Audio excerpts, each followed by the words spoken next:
बिस्मिल्लाहिर्रहमानिर्रहीम।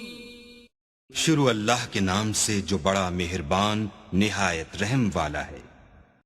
मोहम्मद नबीना बिनूरु हदीना मिन मक्का हबीबी। मोल में आया आहियूं देह मोल असां 400 ख़ानदाननि लाइ पैकेट आंदा आहिनि। असां ईअं सम्झो त जीअं देह पोखण में देह कोतराज करचात आरब खान मुख़्तलिफ़ जेके देहियूं आहिनि कोस्तान में बरसाति जे विघे जेके माण्हू जा घर ढही विया आहिनि, माण्हुनि जा रोज़गार ख़तमु थी विया आहिनि।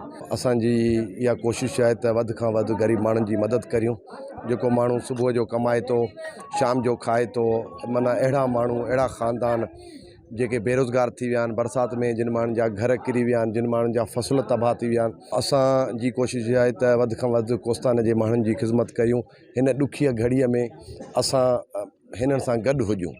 तक़रीरूं करण में सियासत करण में माण्हू कंदा आहिनि तक़रीरूं सियासत, पर हीअ सियासत जो वक़्तु न आहे। हीअ हिकिड़ो ॾुखी महल आहे कोस्तान जे माण्हुनि जे मथां, उनजी मदद लाइ आया आहियूं।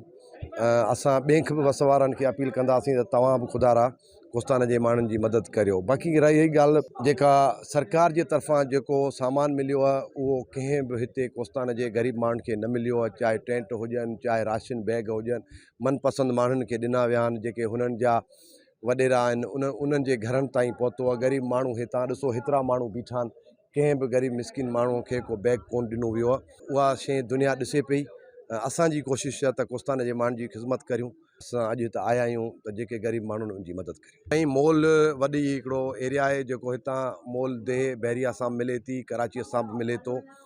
मोल में स्कूल बंदि आहिनि, मोल सॼी मोल जा रोड मोल में न आहिनि, हेल्थ जो निज़ाम मोल में न आहे।